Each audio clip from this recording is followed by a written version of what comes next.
Senate Tax Committee will come to order Thursday, April 10th at 8:40 a.m. Our quorum is present. The first item on our agenda is adoption of the minutes. Are there corrections or additions to the minutes? Seeing none, the minutes are approved as presented. Our first bill is Senate File, it's number 3 on the agenda, is Senate File 966. Welcome to the committee. Senator Howe, if you'd present your bill. Thank you, Madam Chair and committee members. Senate File 966, what it does is it increases the surcharge for on the registration of all electric vehicles from $75 to $150. It establishes a surcharge on plug-in hybrids and EV motorcycles and EV hybrid motorcycles. So it basically sets a plug-in hybrid at $75. Motorcycle is $30 and a plug-in hybrid is $15. Members, what this does is basically brings into alignment what these vehicles probably would use in gas if they were a gas vehicle. So basically it brings them into alignment for paying a similar fee as to what they would be if they were a gas-powered vehicle. So that way the use of the roads, it would increase the what we have to maintain our roads and basically equalize them to what our current structure is for the wear and tear on our roadway. You know, that's the basics of the amendment, and I'll stand for questions. Senator Howe, we're going to ask you to go through the language of the bill section by section, if you will, starting with section 1. Sure. So section 1, basically it makes a change to the title of the section from electric to all electric. On line 110, it goes from $75 to $150.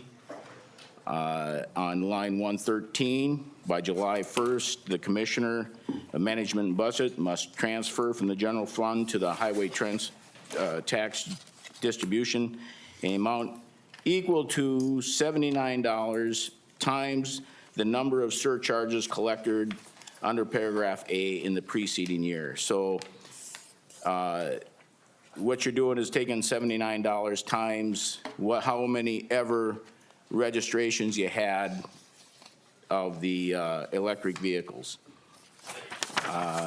Then what it does, if the gasoline excise tax imposed by the gas tax piece is increased or decreased, the surcharge. So what it does is on that inflationary piece that we put on the gas tax, that actually would apply then also to the EV surcharge. That is basically the end of page 1. Page 2 then goes through what a plug-in hybrid would do, subdivision 1 in section 2 basically applies the same criteria, only a $75 to the plug-in hybrid, and then basically you're taking that same calculation to the plug-in hybrid, and it actually ties that. So basically that's what it does all the way through. If you go to section 3, that's the all-electric motorcycle vehicle, and it applies that same calculation to that. Same to each type of vehicle. Section 4, right. Correct, Madam Chair. So, and then it goes into section 5. It defines all-electric motorcycle and plug-in motorcycle, and then it gives a revisor instruction, and the effective date would be 1 August of '25. Thank you, Senator Howe. We'll direct members' attention to the revenue estimate and the where there is a offsetting negative. There is a positive effect on the revenues and on the bottom line of all funds. If you have any questions about how that works, we can ask them. We can ask Mr. Munn to explain it. Are there any questions, or shall we go to the testifiers? Okay, then I would ask Ms. Berninger for Drive Electric Minnesota. Is she here? Yep. And Mr. Hines.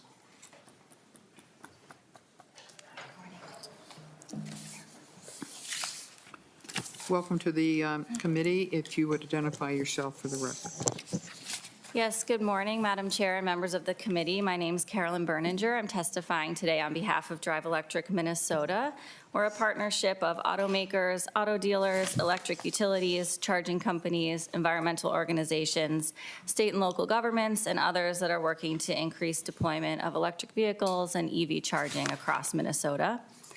If it's okay with you, I'd like to take a minute or two here to respond to 3 of the EV fee bills that are before you today. So Senate File 966, as well as 2688 and 2092.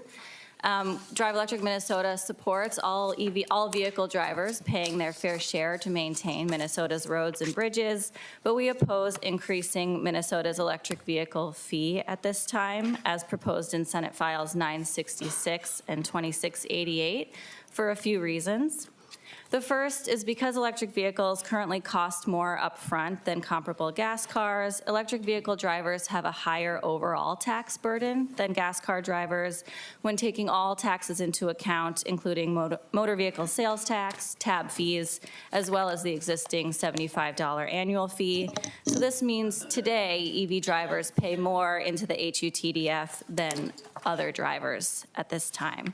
To give a quick apples to apples comparison, over the expected lifetime of each vehicle, the driver of an all-electric Ford F-150 Lightning truck will pay several $100s more in total vehicle taxes that go to fund Minnesota's roads than the owner of a gas-powered Ford F-150 truck. So it's the same exact car. The only difference is one is electric, one is gas. And so we really want you to take into account that entire tax burden across both vehicle types. And then second, even disregarding higher sales tax and registration taxes, we feel that electric vehicle fees up to $150 to $200 would be punitive to electric vehicle drivers, because the gas tax takes vehicle efficiency into account and rewards drivers by design that choose more efficient, environmentally friendly vehicles. We think that same principle should be applied to electric vehicles. So to give an example, the driver of a fuel-efficient gas car, like a Toyota Prius, pays about $75 to $80 per year in gas taxes, and that's really consistent with the existing electric vehicle fee. And when we're looking at a fee up to $200, that's getting into the range of what drivers of the most inefficient vehicles, like pickup trucks, pay each year in gas taxes. So we really, in particular, would oppose a $200 annual fee. And then third, there's a lot of uncertainty right now about electric vehicle policy at the state and federal level. We have an exhausted state rebate program in Minnesota, and we have concerns at the federal level about rolling back supportive electric vehicle policies and rebates. So we're concerned about increasing fees and taxes and implementing new burdens on EV drivers now at this time. We also have concerns with the proposal in Senate File 2092 to impose a tax on public charging stations, and this is an equity concern for us. It would impose greater concerns on electric vehicle owners who rely more on public charging for their day-to-day use because they lack access to home charging. So for example, renters and residents of multifamily housing rely a lot more on public charging today. So increasing costs on that group raises concerns for us, and we really want to think that through. And then finally, we would urge this committee to consider the true driver of declining gas tax revenues, which is the increasing fuel efficiency of gas vehicles. So rather than increasing fees on one very small group of drivers today that already fairly contribute to roadway funding, we should be considering more comprehensive tax policy that would sustainably and over time increase road funding. Thank you for your time. Thank you very much. Next, we have Mr. Hines, if you'd identify yourself for the record. Thank you, Madam Chair and members. Patrick Hines with Messerly Kramer, representing the Alliance for Automotive Innovation, which represents the manufacturers producing the vast majority of vehicles in the United States. I'd like to thank Senator Howe for bringing this bill forward, and I too will comment briefly on the other two proposals related to road funding and electric vehicles. We believe that Senator Howe's proposal makes the most sense. It's the most simple way to increase funding into our road system. We understand that electric vehicles need to pay their fair share to maintain roads, and with the current system relying on the gas tax, that doesn't necessarily happen. So we support an increase in the EV surcharge based on a very simple formula which would reasonably approximate the amount you would pay in gas tax versus your surcharge. So on page 2 of our letter, we have a fee calculation, which is so simple even I can figure it out. Take the average annual vehicle miles traveled divided by the fuel economy for new vehicles, multiply it by the gas tax per gallon. With the numbers that we've used in there, it comes to a surcharge of $146.77. So Senator Howe has certainly reasonably approximates that. I think the benefit of that is its simplicity. It would get into the system very quickly and would be very easy for the state to administer. The other proposals, the vehicle miles travel, is a very complicated proposal. It's very unpopular with the driving public. There are surveys that show over 60% of people oppose that. It would require a lot of data being gathered and provided to the state, which people typically do not like. And frankly, I just don't think it's necessary when there's a much simpler way to do it. Similarly to the kilowatt hour tax, I think that's a far more complicated system that's going to require a lot of upfront costs, especially if the state were to try to impose a kilowatt hour tax on residential charging, which we think is a bad idea because it would be a disincentive for people to purchase the cars that they want. So without belaboring the point too much, I'd like to thank Senator Howe, and we would support that as what we think is the best option to increase the funding for Minnesota roads. Thank you. Thank you. Any questions or comments for Ms. Berninger or Mr. Hines? Senator Klein. Thank you, Chair Rest and Senator Howe. And this is a question maybe for you or for Casey Mumm or even for Senator Dibble. I noticed, if I'm reading it right, the money from the increased fees goes into the general fund, and then there's a transfer out of the general fund to the highway fund.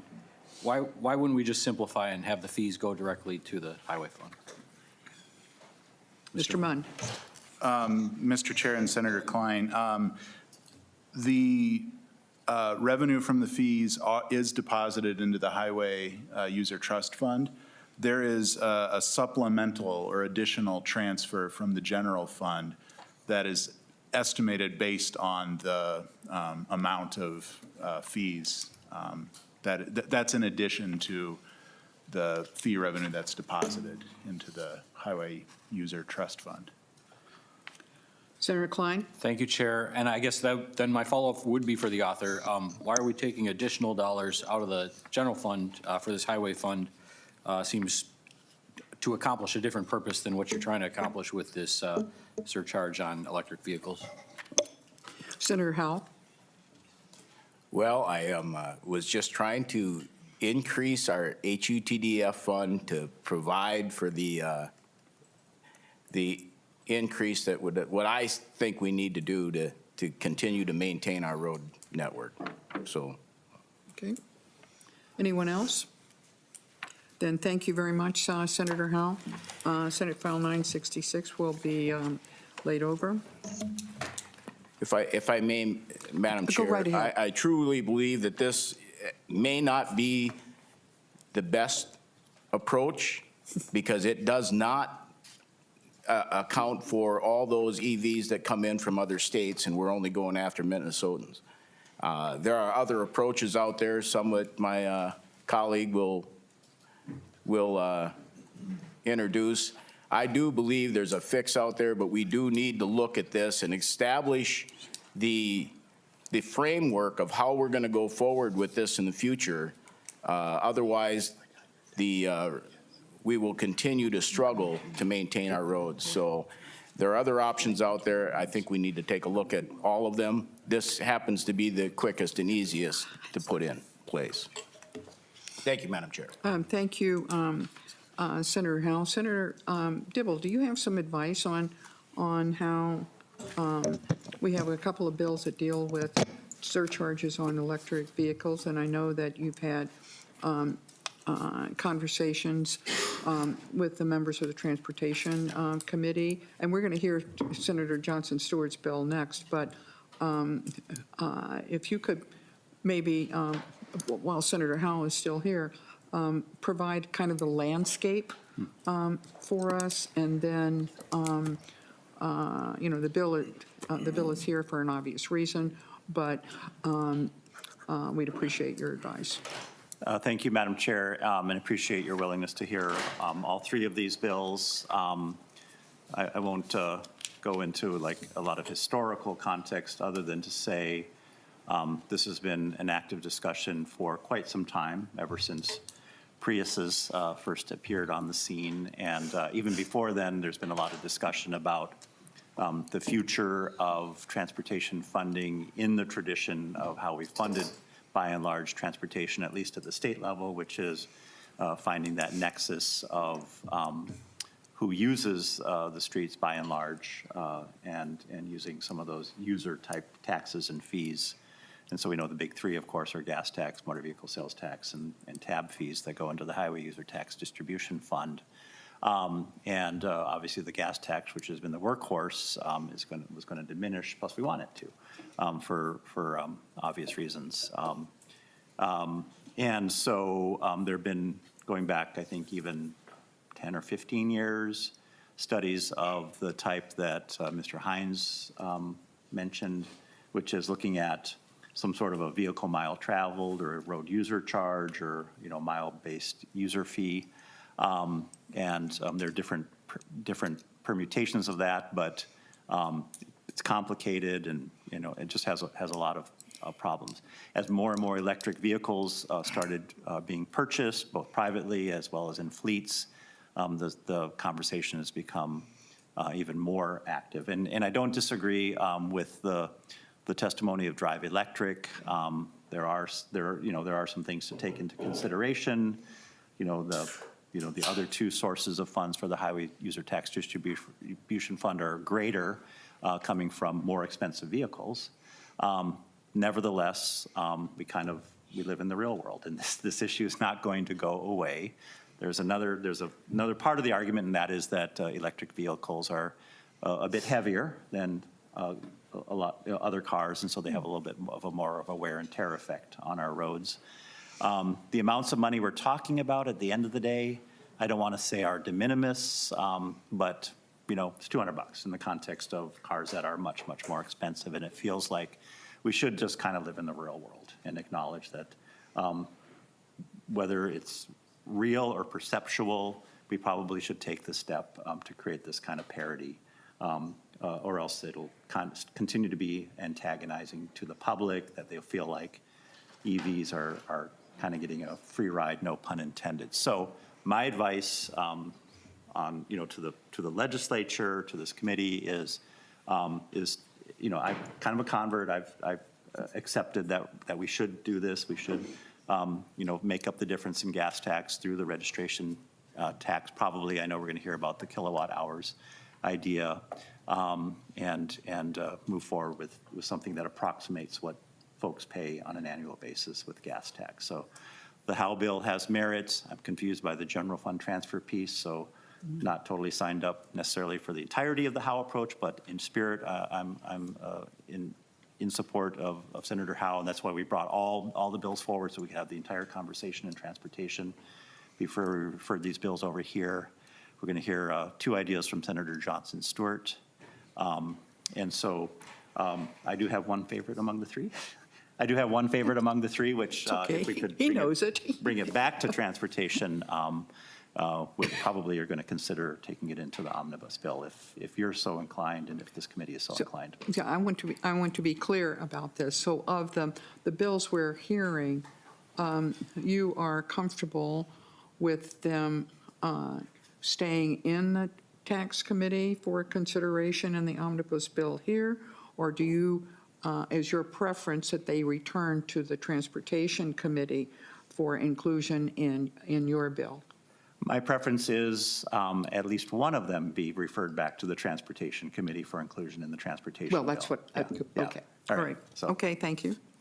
And that will mean it has to, your bill has to come back here then, you understand? Madam Chair, even if the language does not change? Okay. Madam Chair, I'm sorry, I just want to be clear. I mean, we've been sending, excuse me, we've been sending one another text messages, and sometimes they're coming like this. So I just want to make it clear publicly what the preference of the Transportation Committee is. So my question is, if we were to include the language of one of these bills in the transportation bill that has already received an affirmative vote of this committee, and the provision does not change in any way, Then maybe it wouldn't have to come back here as Correct. an omnibus. That's what you're suggesting? correct? Yes. Okay, so just so everyone knows what that process would be, we want to be very transparent about it. Senator, thank you very much. Senator Jaskowski? Thank you, Madam Chair. Well, I subscribe to what Senator Dibble said about, I don't believe I'm going to say this, but pay your fair share, right, each vehicle? Is that what we're looking at here? You're in a roll, Senator I didn't have- Jaskowski. I didn't have any beer this morning, Madam Chair. So equalizing it makes sense. Of course, Senator Howe, I'm looking for the offset tax reduction since we have a spending problem in this state and not a revenue problem. But Madam Chair, this issue is really close to us. I walked right through the parking garage this morning, and I saw the electric vehicles plugged in, and they pay the same amount as those that are not electric, but then they get a subsidy. We fill their gas tank. Is that going to be corrected in this bill? Senator Howe, it's your bill. Not in this bill. I've had other bills in the past that would correct that, but that hasn't, they haven't come to fruition yet, Senator Jaskowski. Thank you, Madam Chair, and thank you, Senator Howe. Thank you. Senator Dibble? Madam Chair, that's actually not correct. We did correct that. The folks who are plugged in are paying for that electricity. They are paying. Yeah, in our garage, yeah. Okay, I think I would like to hear all three bills, and then lay yours over, hear the other ones, and then bring one up for, or more, but bring them back up for consideration after we've heard all three.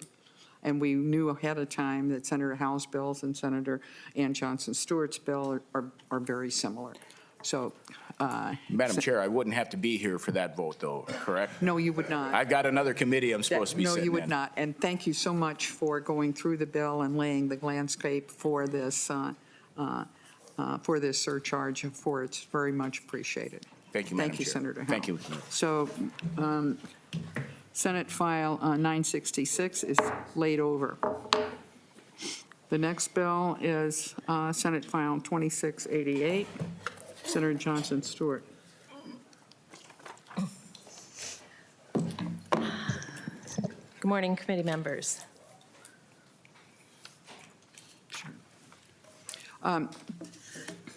Senator Johnson Stewart, you may proceed. Thank you, Madam Chair, and good morning, committee members. Senator Howe did some of the work for me. My bill is slightly different, so we will begin with Senate File 2688, and I'll walk through each section as requested. So this bill is similar to Senator Howe's, except for we have a little bit different charging structure. Section 1 increases the registration fee of an electric vehicle from $75 to $200, which is slightly more than Senator Howe's. Section B of, subdivision 1, section B also ties the percentage of the charge to the gas tax index that was implemented in the last biennium. So again, as I walk through each one of these sections, they all index the registration fee to inflation, except they apply to different vehicles. So the first one is for electric vehicles, again, raising the fee from $75 to $200. The second section applies to plug-in hybrid electric vehicles, increasing the surcharge to imposing a surcharge of $100 and indexing that surcharge to inflation. Section 3 applies to all electric motorcycles. It imposes a surcharge of $40 on all electric motorcycles, and again, indexes that surcharge to inflation. Section 4 applies to plug-in hybrid electric motorcycles, imposing a surcharge of $20 for plug-in hybrid electric motorcycles and indexing that surcharge to inflation. And then Section 5 just includes some information related to the definition of all electric motorcycles and plug-in electric motorcycles. And then Section 7 and 8 are just boilerplate. Senator Rest, that is my bill, step by step, section by section. My bill includes provision for all of the revenue to be directly deposited into the Highway User Tax Distribution Fund. Senator Johnson Stewart, I'm looking at the revenue estimates. Yes. So there's no additional money that's transferred from the general fund in your bill, in the contrast with same policy, but then there's this additional transfer of money from the general fund to the Highway User Trust Fund. Is that correct? In Senator Basically. Howe's bill, yes. In my bill, in the bill that I'm presenting, 2688, you do have a fiscal note noting that in this biennium, or it's not a fiscal note, a revenue note, pardon me. You'll see the numbers listed there. It's not a fiscal note. It does not come from the Legislative Budget Office. It comes from the Department of Revenue. It is a revenue estimate. Absolutely. Thank you, Madam Chair. Thank you. So, and again, as you can see on the revenue note, the revenue estimate, that this is directly deposited into the Highway User Tax Distribution Fund. Thank you, Madam Chair. Okay, any questions? Margaret Donahue, if you are here, if you'd like to say a few words.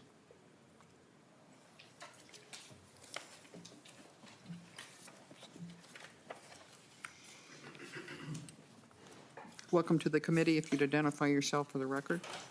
Thank you, Madam Chair. My name is Margaret Donahoe, Executive Director of the Minnesota Transportation Alliance.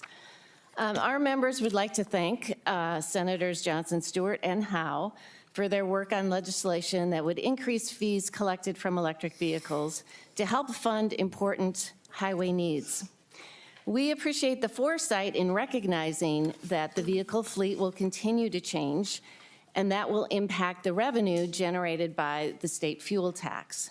We strongly support the proposals to increase the EV fee, as well as implementing new fees on hybrid electric vehicles and motorcycles. I'd just like to call your attention to this handout in your packets. As you can see, every state is grappling with the issue of how to deal with decreasing revenue as electric vehicles become more prevalent. Most states charge the type of fee that we're talking about here today, and 12 states charge $200 or more per year for their annual EV registration fee. Many states also collect for hybrid electric vehicles, ranging from $30 to $150 annually. In Minnesota, all other alternative fuels are taxed. So whether it's compressed natural gas, liquefied petroleum gas, propane, compressed natural gas, and other special fuels, they are all taxed at a rate that is the same or comparable to the tax on gasoline and diesel. So it only makes sense that vehicles running on electricity would also support the Highway User Tax Distribution Fund. With the cost difference narrowing between internal combustion engine vehicles and electric vehicles, as you can see from this letter, the average cost of a car right now is $48,641, while the average price for an all-electric vehicle is currently about $55,000 to $56,000. We believe it is time to increase this fee to be comparable to what people are paying with internal combustion engine vehicles. We also want to support the idea in Senate File 2092 of the per kilowatt hour fee. More states are considering this. Kentucky, Montana, Oklahoma, Utah, and our neighboring states of Iowa and Wisconsin are all currently charging this fee. It makes sense because it gets vehicle users who are driving through the state but don't live in the state and pay other taxes to help contribute for the wear and tear that they are imposing on the roads, which is collected with the fuel tax. So again, we strongly support all of the bills that would increase the electric vehicle fee, and in particular support Senate File 2688 because it also includes the indexing. So thank you very much. Okay, any questions? Then Senate File 2688 will be temporarily laid over. The next bill is yours as well. Senate File 2092, if you would like to present that, again, section by section is appreciated. Thank you, Madam Chair and committee members. Senate File 2092 is a new idea. This is unique for this morning in that it imposes a surcharge tax per kilowatt hour on public charging stations. So I heard Senator Drazkowski allude to a question about where this would be imposed, and my bill clearly states this is for public charging stations. Most of the legislature relies on the Highway User Tax Distribution Fund to fund our roads and bridges and our transportation system, and we currently have a gas tax of about 31.8 cents per gallon, which again is indexed to inflation. Ms. Donahoe talked about all other fuels being taxed, and this would impose a tax similar to what a typical driver would pay in gas taxes. Actually, it's a little bit less. My bill would impose a tax of 5 cents per kilowatt hour.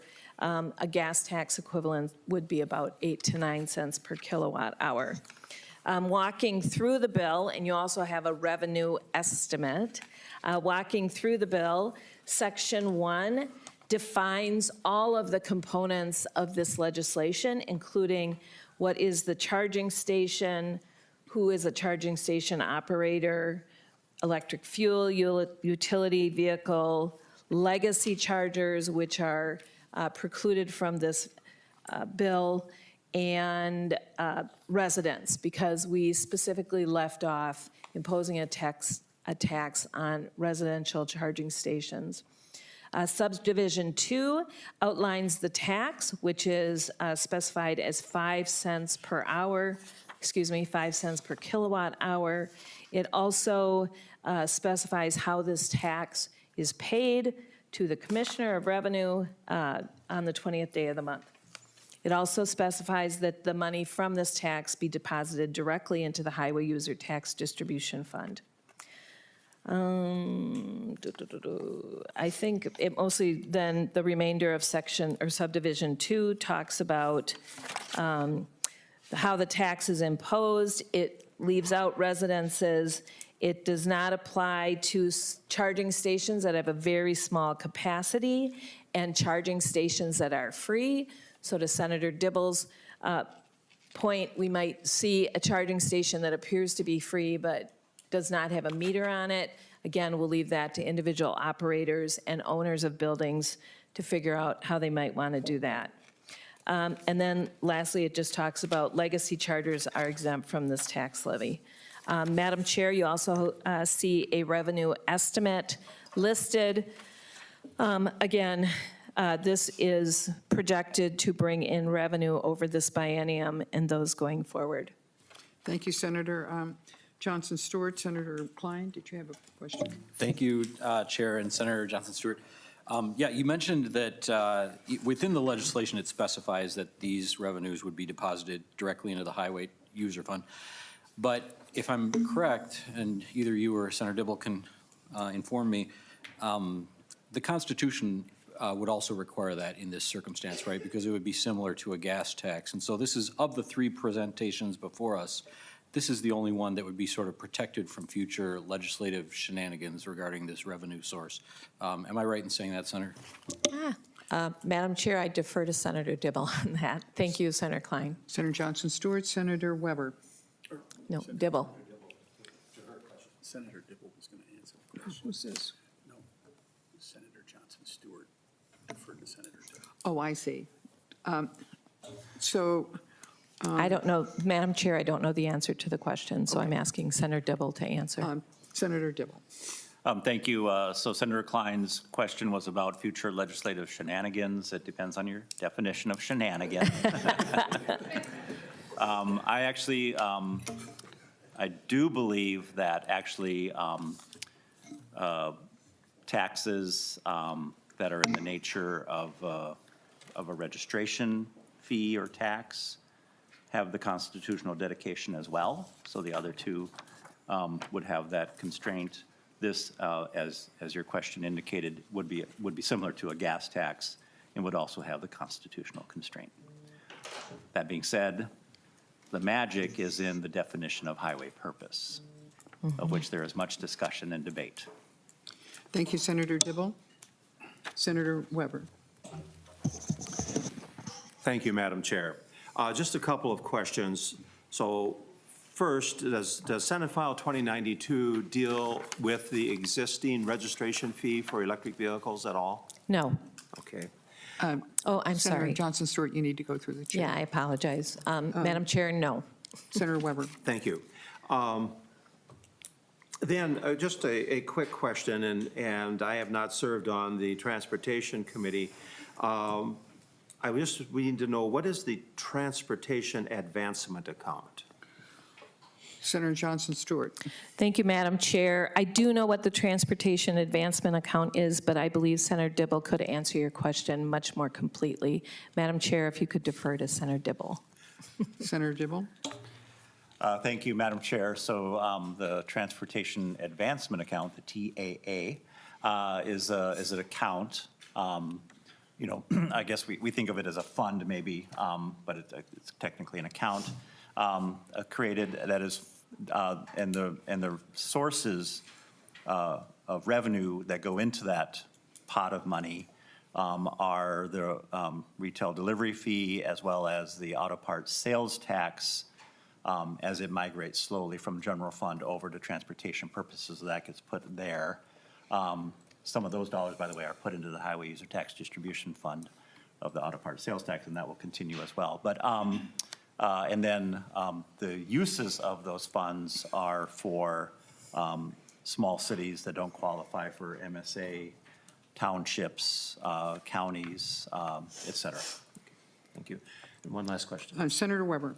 Thank you, Madam Chair. And I guess it's more of a comment. I guess the one problem that I have with this bill is not charging individuals who have home chargers or are at a legacy charger. The usage of the road, the wear and tear on the roads that are created by the vehicles, regardless of where they're charged, is the same. And I don't think that it presents a fair implementation of those costs on those individuals. And I understand you're trying to get those individuals that coming from out of state traveling through. But I think in terms of comparison of this bill with the other two, I think it falls very short as far as the issue of fairness and actually what it actually produces. Senator Johnson Stewart. Thank you, Madam Chair, and thank you, Senator Weber. I agree with you.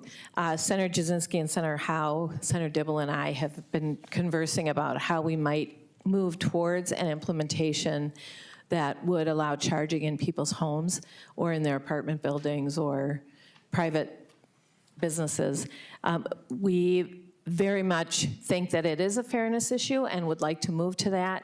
At this point, I don't have that ironed out, but I hear you loud and clear, as do your colleagues on both sides in our transportation leadership.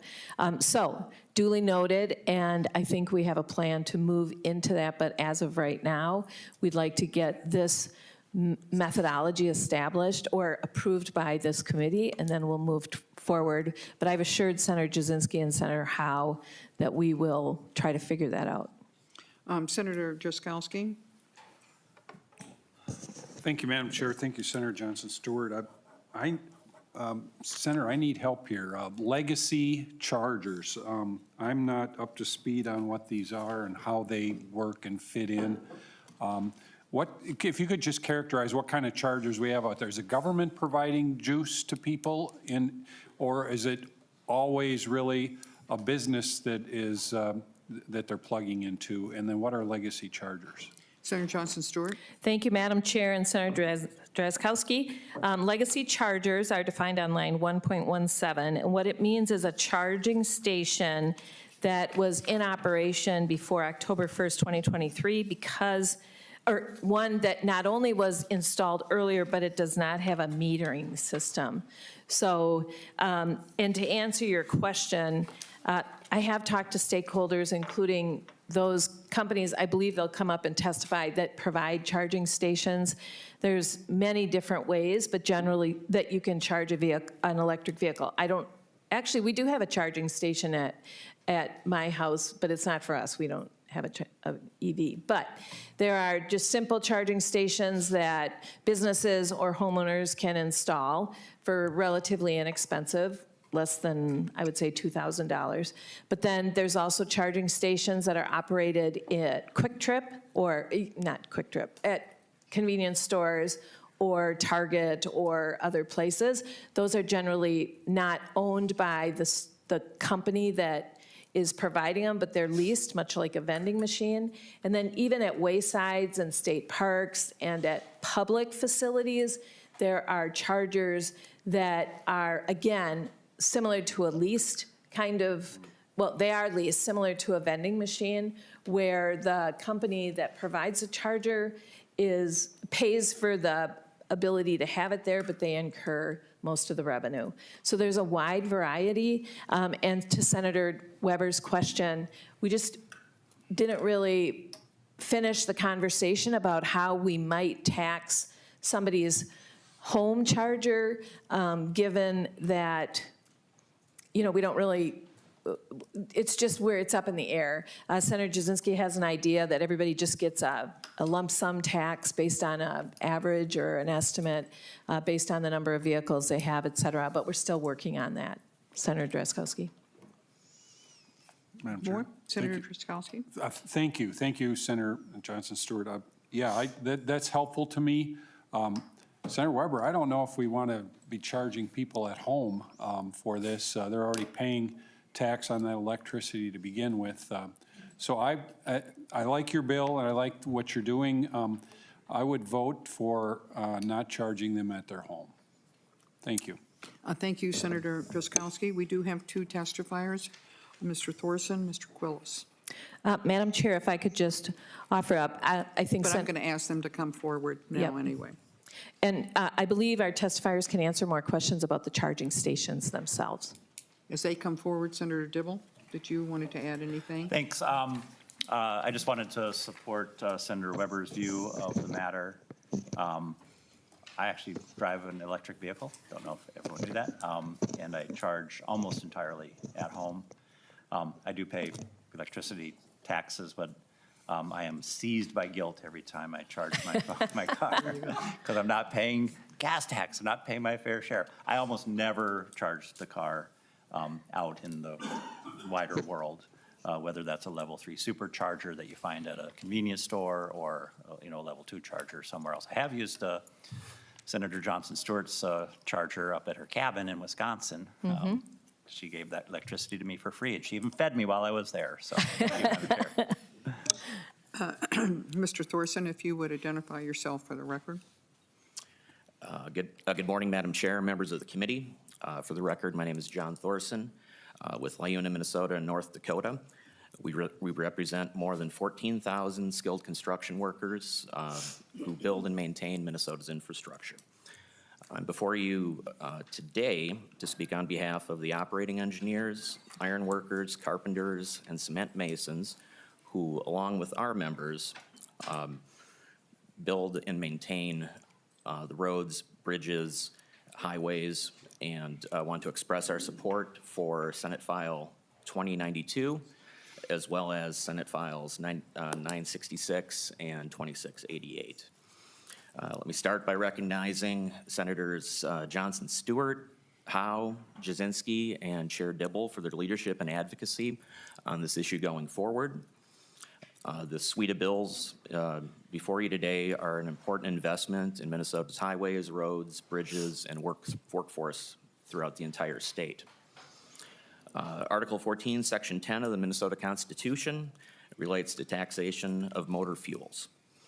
The legislature, quoting the Constitution here, the legislature may levy an excise tax on any means or substance used for propelling vehicles on the public highways of the state or on the business of selling it. The proceeds of the tax shall be paid into the Highway User Tax Distribution Fund. The motor vehicle sales tax, registration tax, and fuel taxes are dedicated to the HUTDF, meaning dedicated to the construction and maintenance of roads and bridges that we all drive on. Article 14 itself was passed as an amendment to the Constitution in 1920. Since then, corn, soybeans, natural gas, and other fuels have been identified and a tax specified in Chapter 296A related to the section of the Constitution that I referenced. We appreciate the direction each of the EV bills takes to recognize road user taxes on electric vehicles. Some equalization is better than none, and moving this conversation forward is important. The primary cautions we've heard about this approach relates to the newness or novelty of assigning electricity a fuel tax value and starting to assess it. Whether electricity should or should not be a taxable fuel source, of course, it is a matter for you all to settle, but it is a power source for moving passenger vehicles forward, no different than these other forms. In fact, when Senator Drizkowski referred to electricity as juice, maybe if it were in liquid form, it would be easier for folks to make this connection. Vehicles powered by electricity will be a greater and greater share of the marketplace and should be generating revenue to maintain our roads, highways, and bridges like any other passenger vehicle. Further, our preference would be to see uniform fuel tax collection, not just at public electricity pumps, but also in homes, because again, it's the same fuel, the same power moving forward. Madam Chair, in conclusion, the suite of bills before you today are very forward-looking, and LaUna members and the trades are ready to get to work, bringing their expertise to build and maintain the essential transportation infrastructure that Minnesotans depend on in every corner of the state. Thank you. Thank you very much, Mr. Thorson. Mr. Quillis. Morning, Madam Chair and members of the committee. My name is Tony Quillis, and I have the honor of representing Quick Trip here at the state capitol. Quick Trip has 213 stores currently in Minnesota, and we're anticipating opening another 5 here in the state in 2025. But Madam Chair and members, I wanted to express some concerns surrounding the tax proposed in Senate File 2092, but I wanted to start by thanking Senator Johnson Stewart and her staff for the constructive conversations we've had about this bill up until this point, and look forward to continuing those. But she has been great and had an open door policy and has been very good at listening to some of my concerns. But the first concern deals with a fairness issue, Madam Chair and members. This bill would only impose a tax on private businesses and not on public charging stations. Private businesses would pay the tax, but cities, counties, state facilities, and the Met Council that offer EV chargers at their facilities would not pay the tax. So if there was a facility, for example, that we own that was across the street from a city hall or a county courthouse, a car could go in there, take a left, and get charged at the city hall for no tax on kilowatt hour, but would go to our facility and be taxed for the kilowatt hour. So the private facilities would not be paying the tax. Same car, same road, take a left, you don't pay it, take a right, you pay it. Second issue deals with something that you've been kind of talking about is clarification. Not all cities, counties, and the state own their EV chargers. The DNR leases some of theirs at state parks. Some cities will sublease with an EV charger installer, but they don't own it. They just allow them to use public property. So another example, Madam Chair, would be a grocery store that contracts with an EV installer, and then in that contract, they decide how to split the profits. And working through that on the bill, and I'll get to that in a second, of who would be responsible for paying the tax. And so just trying to work through some of these clarifications with Senator and the department to try and get through. And then finally, Madam Chair, private facilities are not charged by the kilowatt hour when we pay our electric bill. We're charged monthly, and then there's a tax on that total on the bottom. It's not by kilowatt hour. So we'd like to keep working, as I said, with Senator Johnson Stewart, the department, on how that would work through, look at some different options at maybe paying every 6 months or every year, and how that would work through with the utilities, whether it be an investor-owned or a municipality-owned or a co-op, would they be able to do this in their billing statements? So just some of the questions we had and concerns, Madam Chair, but thank you for allowing me to express them. Thank you, Mr. Quillis. Are there any other questions? Senator Drazkowski? Thank you, Madam Chair. Thank you, Mr. Quillis, for that. I have that perception that there are some government municipalities around that are providing juice for free to people who want to plug into it. And I would hope, Senator, that could be part of it because Mr. Quillis's concerns really make a lot of sense. And as a matter of fact, you know, if you think about it, maybe at the government location, the consumer should pay the whole boat instead of just the tax, if you think about it. Thank you. Thank you, Senator Drazkowski. Any final comment, Senator Johnson Stewart? Thank you, Madam Chair, and I welcome additional comments. I don't mean for this to be final. So Mr. Quillis and I have talked about his concern around public charging station, and I've asked several of our council. Our intent in this language is, in fact, to impose this regulation on public, for-profit charging plug-ins, whatever you would call it, charging meters at public locations, because and so that's our intent. So we'll continue to work on that. I want you to know what I said before is our intent. So at the state parks, for example, there are vendors who provide the charging stations. Our interpretation is the vendors are the for-profit operators of the metering system. So I think there's just some ambiguity here, but we've already talked. I very much agree that we don't want somebody to do all their charging at waysides and public parks because it's cheaper, we certainly want to capture that and make sure that we clarify it during the rest of the process, Madam Chair. Thank you very So, much, Madam Chair? Senator Johnson Stewart. We do want to move on, Senator Drazkowski, but if you have another question, It's you go right burning, ahead. Madam Chair, it's burning. I know, you're kind of into this.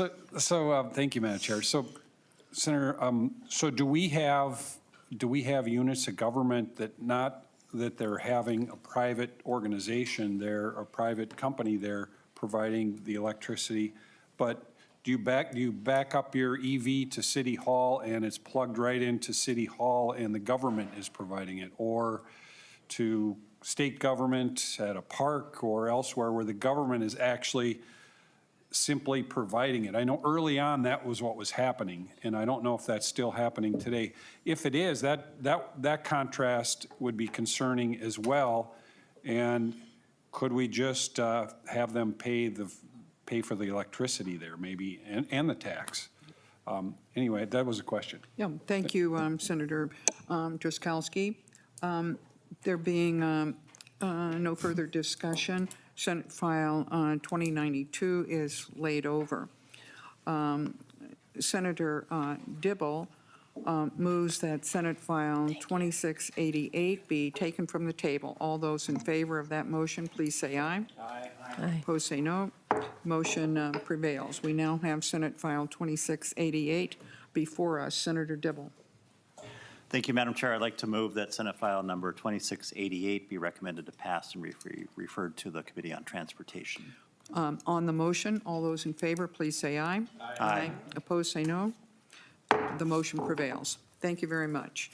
Thank you, Madam Chair. And The next bill before us is Senate File 2815, Senator Weber.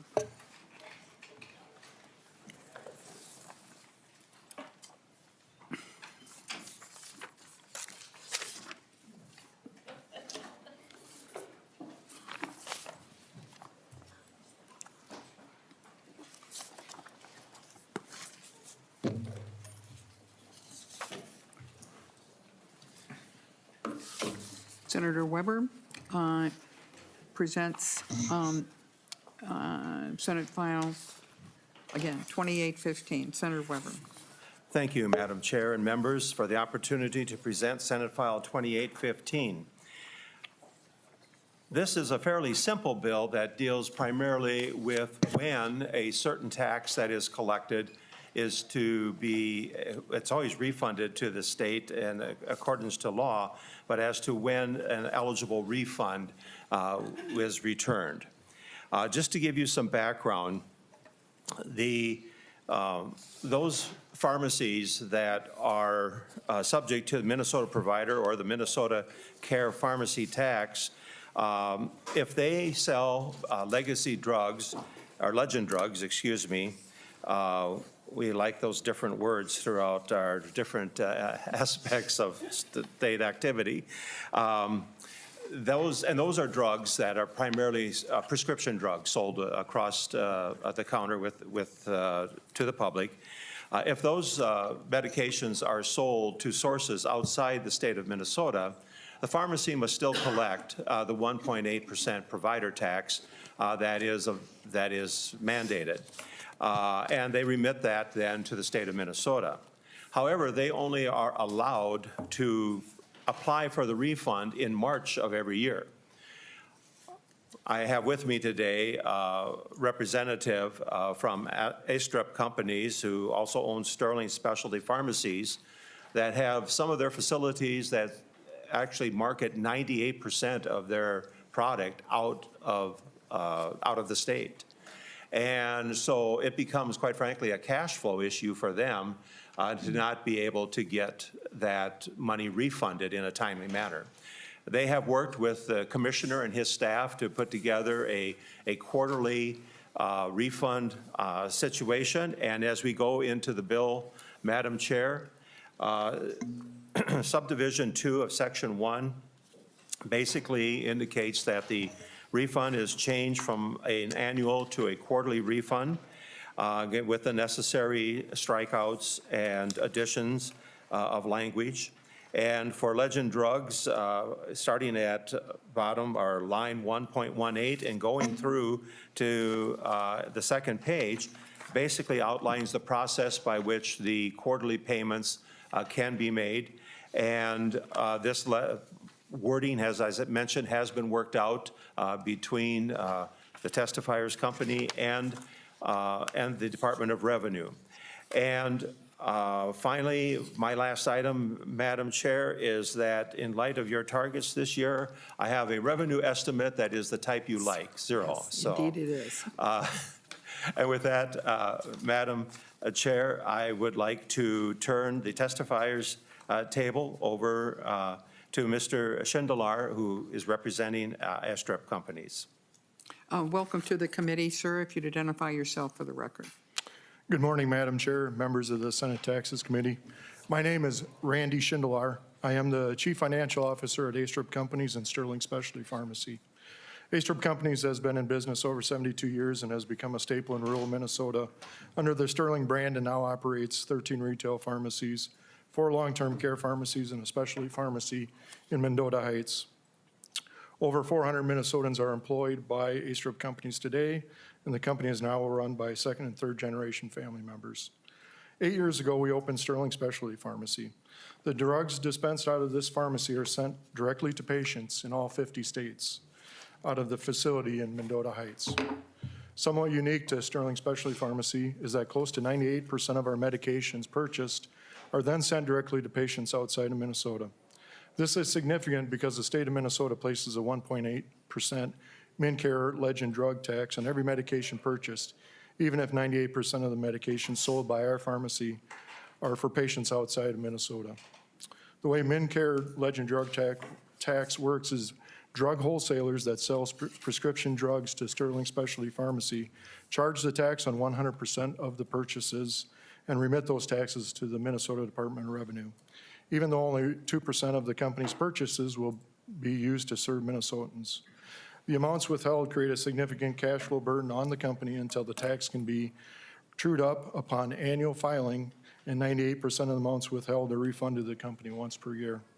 As demonstrated in the handout, this is amounted to $1.51 million in taxes withheld in 2024, even though the company only had $42,000 in net tax obligations. The $1.47 million difference was recently refunded by the state through the annual MinCare tax filing. Since the refund can only be requested annually, it has put a significant burden on the company's cash flow. In 2024, the company obtained an external credit facility, a loan to mitigate the impact at market rates that impact our operating costs significantly. We set out this year working with Senator Weber to seek a reasonable solution that maintains the spirit and substance of the existing law, but provides relief to companies like ours that have large amounts withheld that are not a true net tax obligation. We worked with Commissioner Marquardt's office to see if we could change the annual refund to a quarterly refund opportunity. This change will go a long way to reducing the cash burden and to return the vital resources to our business operation. The bill before you, Senate File 2815, is that solution. As Senator Weber mentioned, the change to the law included in the bill language would simply change the Department of Revenue's MinCare Legend drug tax refund from an annual opportunity to a quarterly opportunity. I want to thank Senator Weber, the other co-authors on the bill, and the Department of Revenue for working with us. I hope you will support this needed and reasonable change. I'm happy to try and answer any questions you may have. Are there any questions for Senator Weber or Mr. Schindelar? Seeing none, Senator Weber, any No, final just comment? Simply thank you, and a thank you to the commissioner and his staff for working this out as well. Great. Senate File 2815 will be laid over. The next two bills are mine. I want to make clear that with regard to Senate File 3237, there's noted an A15 amendment. That A15 amendment is to Senate File 447, not to 3237.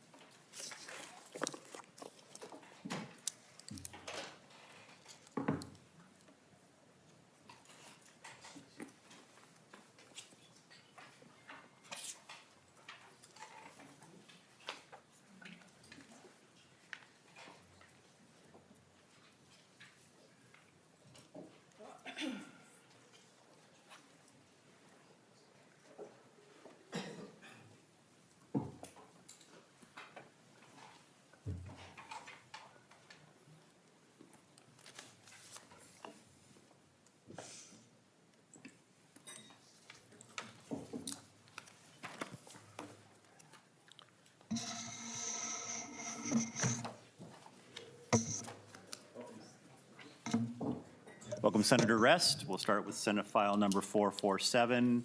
And would you like to start with the A15 amendment?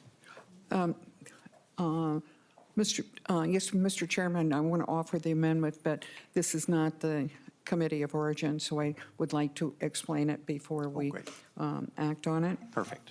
Senator Rest offers the A15 amendment to the amendment. Senator Rest. Thank you. This bill has been through 4 committees, and our jurisdiction is only really on the treatment of whatever restitution amount would be given to an individual who is affected by the bill, which does provide that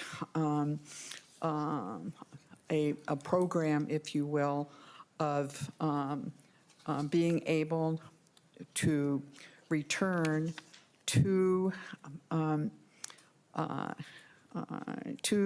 victims of scams and frauds a portion of their of the monies that they have lost. The issue that then comes, and it's through the Attorney General's office where fraud is, the cases that are litigated in court are dealt with. As the bill proceeded, we discovered that we needed a corrected fiscal note, and that fiscal note is what is before you now. And it still shows nothing, but we needed to make sure that the language in the bill was fitting the fiscal note. So this date change was needed, and the revenue estimate that you'll see later, or you can look at, is not changed at all. So it was only making this change to fit in with what should have been accounted for in the fiscal note to start with. So, Mr. Chairman, that's my motion. Great. Any questions, members? All in favor say aye. Aye. Opposed say no. Motion carries. Senator Rest. Mr. Chairman, the bill that is in front of you does indeed set up a consumer protection restitution account, and has been thoroughly explored in the other 3 committees. It is here in the tax committee because of how we would treat in our tax system any monies that are returned to the victims of scam and fraud that has been litigated in the courts, et cetera. We wanted to make sure that when someone received a sum of money because they had been victimized, that it not be taxable. And we have taken that up in coerced debt before, and so we needed to make sure in this bill that when a victim is compensated, that they're not then further harmed, if you will, by making that, whatever that amount is, by making it non-taxable. We also wanted to make sure that it would not be counted as a source, because it's non-taxable, would not be counted as a source of household income in applying for the property tax refund. So those 2 sections at the end of the bill are, which brings it here, is to account for how it would have an effect on their income tax returns, and also how it would be taken into account for the renter's credit, which is now, as you know, is a credit on the income tax return that that is used either to reduce liability or to increase a refund, starting with the adjusted gross income. Homeowners, also, as you know, we do not have that accommodation to them, and they still need to file a separate form, the M1PR, in order to get their refund, and it's not a deduction or on the current year's income tax return, but instead is paid, whatever comes to them is paid as a matter of the refund in August or September. So if you have questions about that part of it, I'm happy to answer it. The bill was brought to me, and the ideas of the bill was brought to me by the AARP, and it is their #1 legislative priority for the year. Have worked carefully, I like to think, with other members as it's gone through committees, in particular concerns raised by Senator Karan, who's one of the co-authors, on transparency issues, which are now included in the bill, and then also I guess a cautionary note I would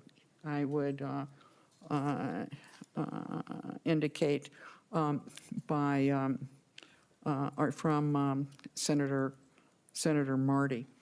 As we did that in the Finance Committee, and Mr. Ellis from the AARP is here to answer questions, and also a representative from the Attorney General's office if you have questions. But I'm not sure they're the ones to ask questions about the treatment of the tax treatment of whatever compensation amount is given to these folks. And so, members, the jurisdiction that we have is found in sections 4, 5, and 6 of the bill. Senator Weber has a question. Thank you, Mr. Chair. And pardon me, Senator Ress, I'm just going to diverge from those sections a little bit to get a better understanding of the bill. Currently, this sets up 50% of proceeds received in an action brought by the Attorney General are set up into this separate account to be paid out to people who have unpaid claims. With the understanding that in no year, because it's annually, no year would that amount ever exceed $1 million for the whole, to be paid out to victims in order. And in a year in which there were no settlements, there were no convictions and so forth, then the amount going to these victims would be zero, because and so that's why the revenue estimate is zero, because it's totally unknown. It may be, let's say, there may be a big fraud case that ends up collecting $5 million. And so half of that would be $2.5 million, but it's limited. It can't ever in a given year be more than $1 million. And we know that it has varied, but over the course of let's say 4 years, because that's our budget issue here, it would never be more than $4 million, and it could be, and if you look backwards, and I don't have those numbers right now in front of me, but if you look backwards, there would be some years where there might only be, $750,000, and so the amount would be far less. Senator Weber. Thank you, Mr. Chair. And so I assume then, Senator Rest, currently, all the money goes into the general account that is received in any actions? Senator Rest. The restitution dollars are currently deposited in the general fund. And you can have a case, of course, where part of the thing here is that there are some people that are victimized by scammers who, and those people may be convicted, but there's no money. So they're just totally out. There are some cases where there is an amount, let's say $5 million or something, because you know the miscreant, you know the person who's trying, or the company or whatever that is trying to commit a fraud on individuals, but you can no longer find the individuals because maybe they've died, maybe they've moved, maybe you just can't find them. But for those who are in the first case, they are there, and this fund would be used to provide some compensation to them. There was concerns with making sure that the dollar amounts were done in a responsible manner, and that's a lot of the language referring to the Attorney General's office is to ensure that, and there was a strong feeling in every committee that there be transparency in all of those actions and transactions. So I think we're trying to help those who were taken in, if you will, by a fraudster, and return some of that loss to them insofar as we are able.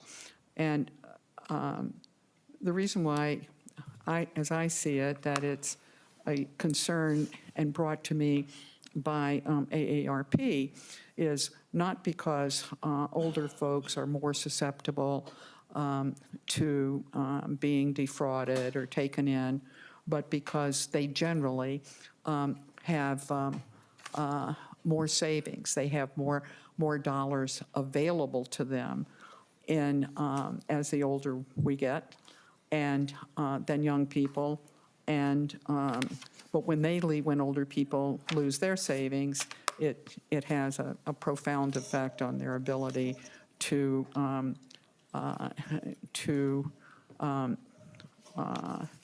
live comfortably as they age. An example, I think, that I found particularly compelling was a pretty simple one, and maybe this has happened to all of us. It certainly has happened to me. You get an email that says, Dear Auntie Ann, I've been arrested. Can you send me $5,000 for bail? And then here's the name of my lawyer, and here's the name of the public defender that I've been assigned. Please send money right now. And call this number, call that number, and someone pretending to be your niece or nephew explains the situation, and they say, well, and the connection here is not very good, so, but this is who I am. And that happened to a person, and they, the amount that was needed was, I don't know, let's say $10,000. And they were very convinced because that person was in jail and couldn't get out. And so they wired the money. And then they got a further call saying, I'm your nephew or niece's attorney, and we now need $20,000 more. Well, at that point, the victim got really suspicious. And so they started making inquiries and set up with the police department a sting operation where this courier would come to the house of the victim and collect the $20,000 and then go on to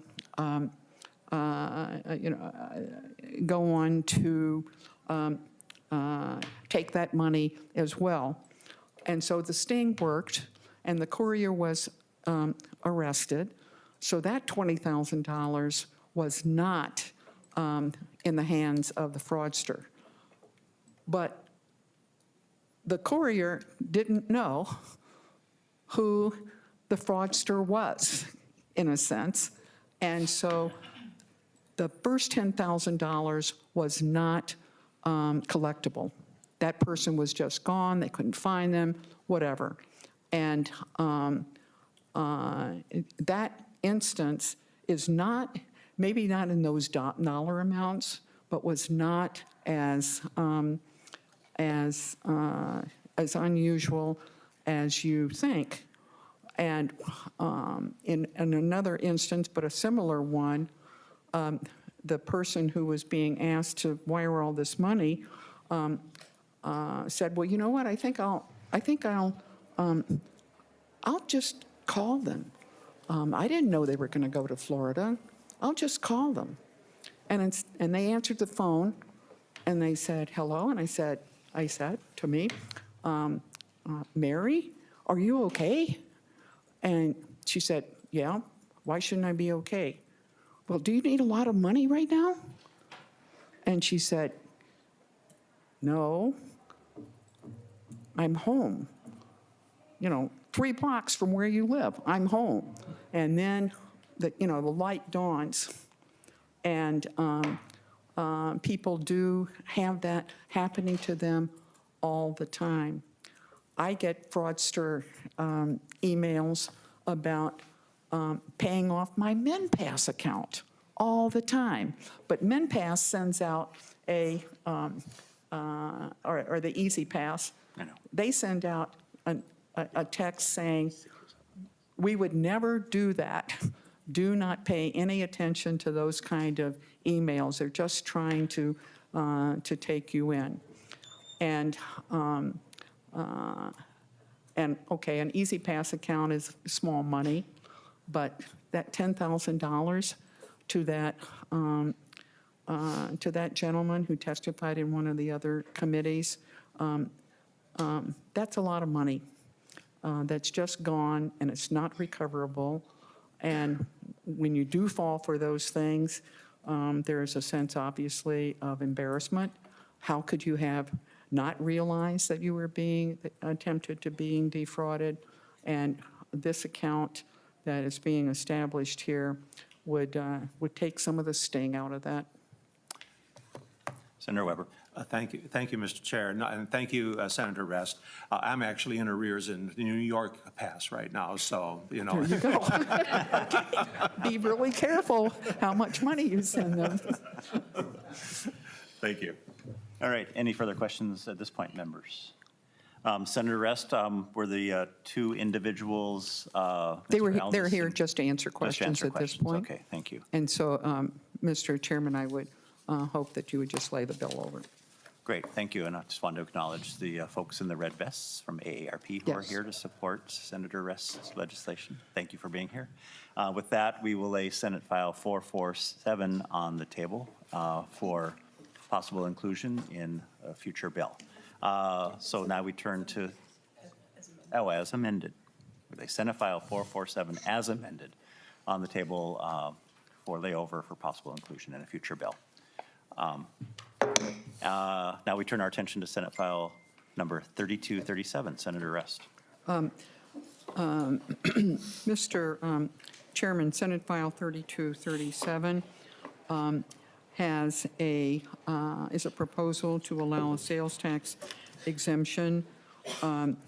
If you look at, on page 1, it denotes what the purpose is. Mr. Chairman, with regard to 447, if you go back to that, it has to be laid on the table as amended. I did say so. They corrected me and I Oh, made did that you? Oh, correction. yeah. okay, I didn't hear that.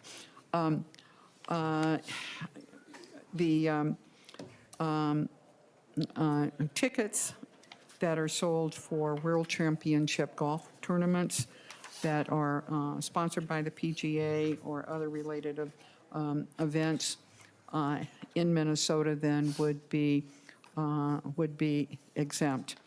And the testifiers, that's the proposal, and we've seen sales tax exemptions before, not only for local governments, but for projects done by local governments.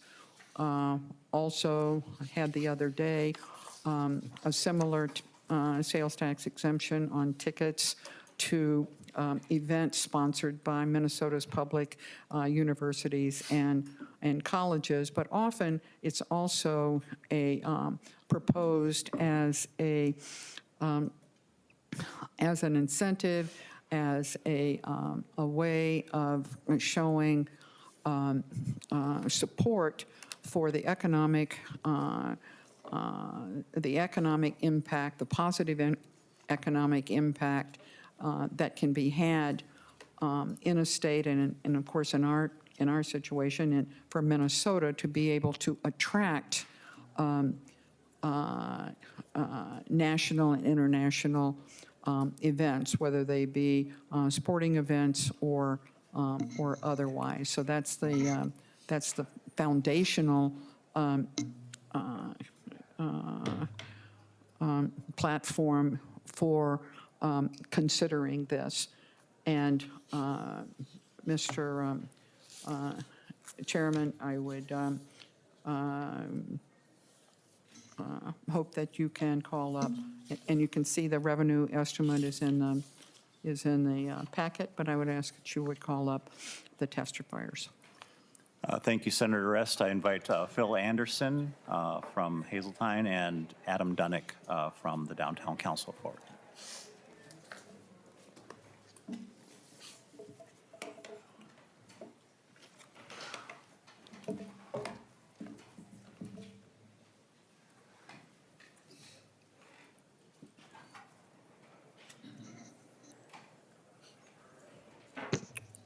Thank you, Mr. Welcome, Chair. Mr. Anderson. Thank you, Mr. Chair. Thank you, Senate Tax Committee members. I'd like to just start off by thanking certainly Senator Rest, Senator Coleman, Senator Pratt, Senator Frentz, and Senator Johnson Stewart for their leadership and help with this particular bill. My name is Phil Anderson. I'm the General Manager of Hazeltine National Golf Club and board member of the PGA of America. And today I've got a presentation, but I want to be certainly respectful of your time and really hit on the key points of where we sit today. We are in a unique position where we have the honor of hosting the 2026 Women's PGA, which is coming to town, as well as the 2029 Ryder Cup. We are the first club in the history of the United States to host that global event for a second time. Certainly this state of Minnesota, our constituents have been incredibly supportive of the events that we've put on. And we really have an all or nothing situation where the landscape of championship golf has evolved quite a bit. And these organizations are making decisions and putting permanent infrastructure and going back to the same communities in a little bit more repetitive nature and much further in advance. So right now today, kind of the landscape as we look at it, the U.S. Open's already been decided for 2051. That's going to Michigan. It's already been determined. We have been successful in negotiating with the PGA of America on a significant slate of events in the 30s and 40s to come back to Minnesota. With that in mind, there is significant economic impact that comes with those events.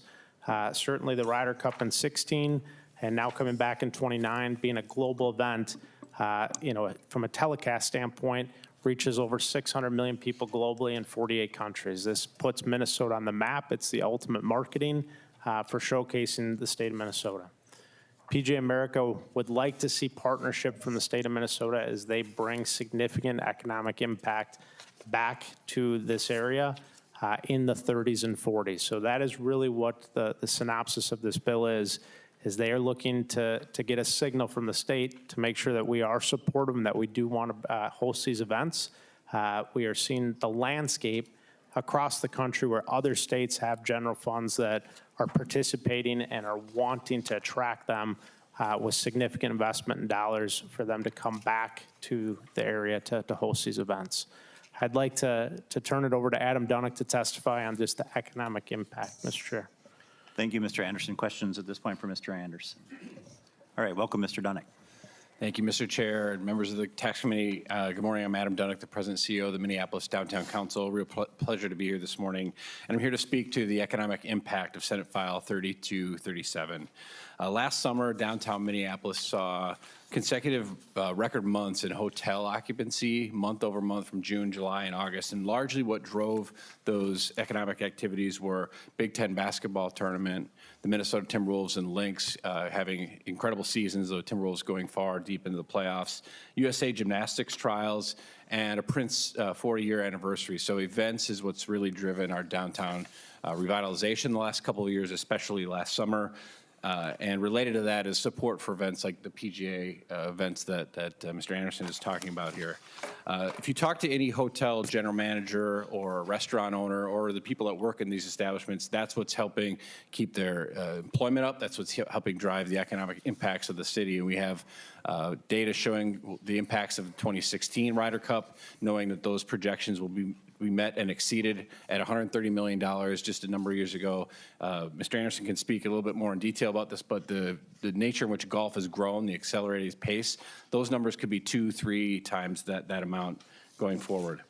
The other thing that I want to talk about is how we partner with events. So if we are doing something like USA Gymnastics trials, we're working with Meet Minneapolis, Minnesota Sports and Events, and our member companies to do these activations that complement what happens. That's really us rolling out the red carpet. So think about these tax incentives as if they aren't done, we're going to end up losing these events to places like Wisconsin, to Michigan, to Illinois. That's why this bill is so important. That's why we're supportive of it.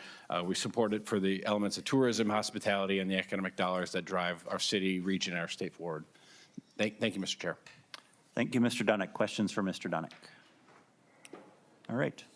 Thank you. We'll bring the conversation back to the committee. Questions, Senator Miller.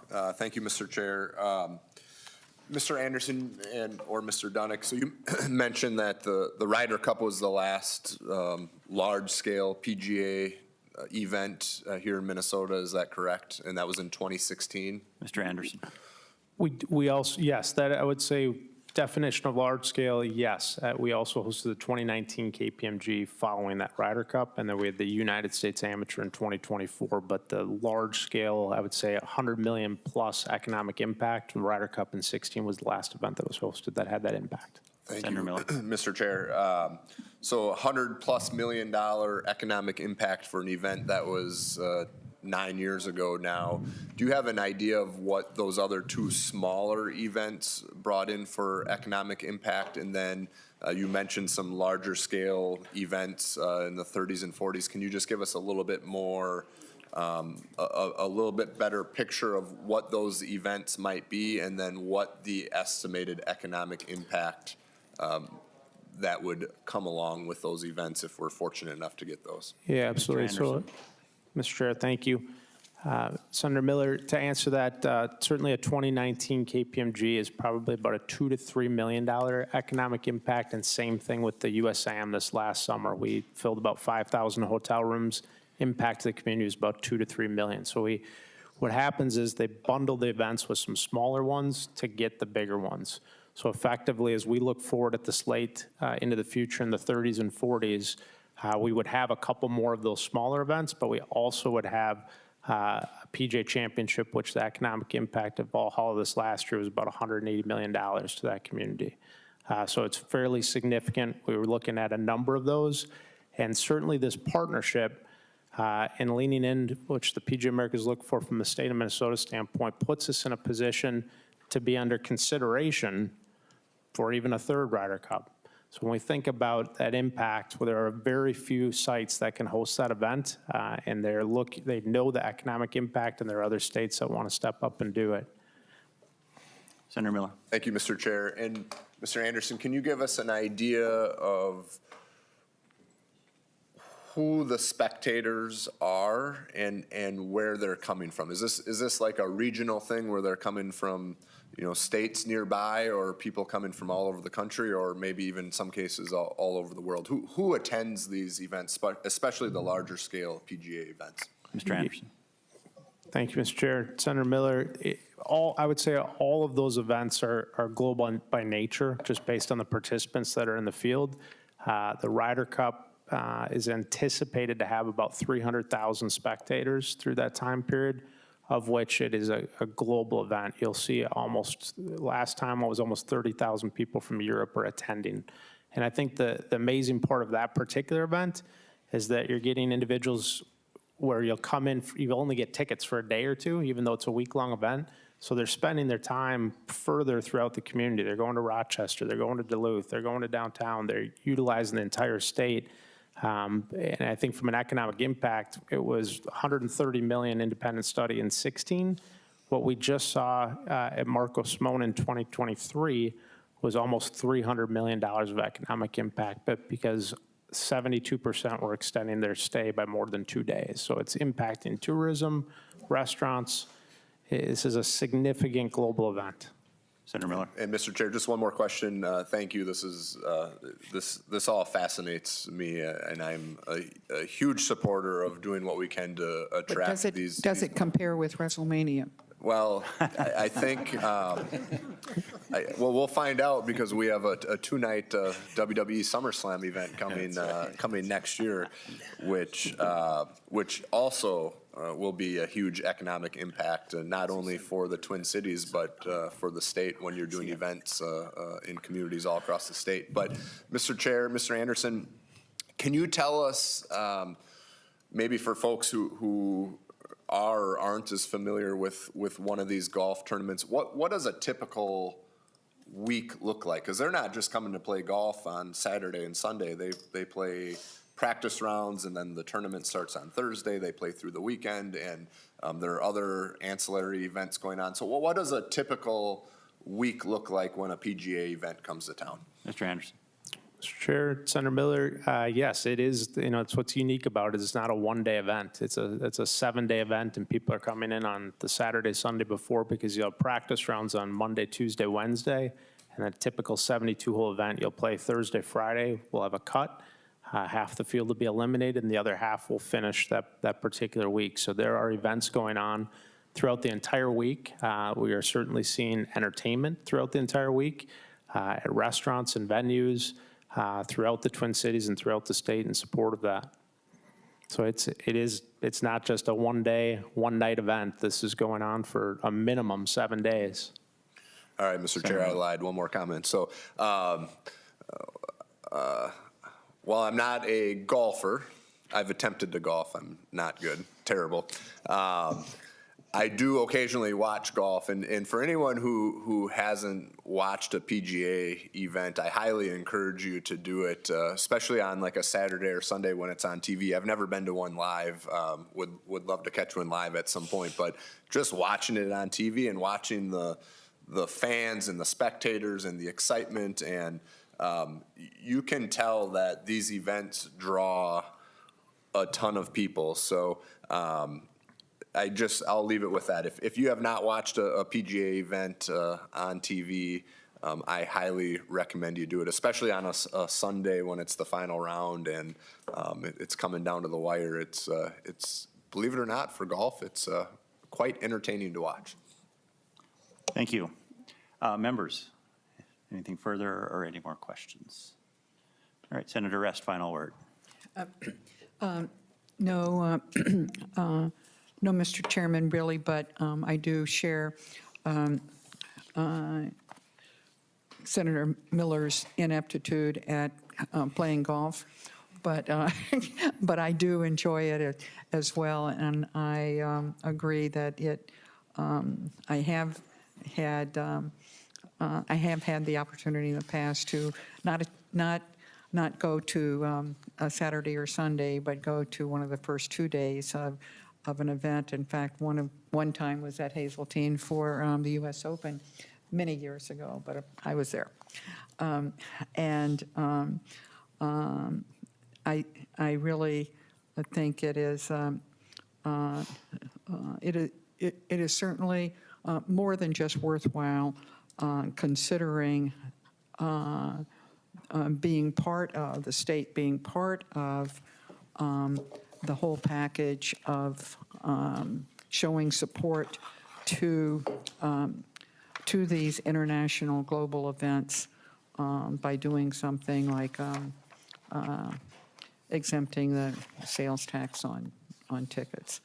And it's certainly not the greatest need now, but we really should be thinking about ways in which the state can show its support for bringing economic activity into the state that helps us with our state finances. So I'm just pleased to be the author of this bill. Great, thank you. With that, we will lay Senate File 3237 on the table for layover for possible inclusion in a future bill. Senator Rest, anything Mr. further? Chairman, thank you very much, and we will be sending out the agenda for our next set of bills, which will be coming after the break.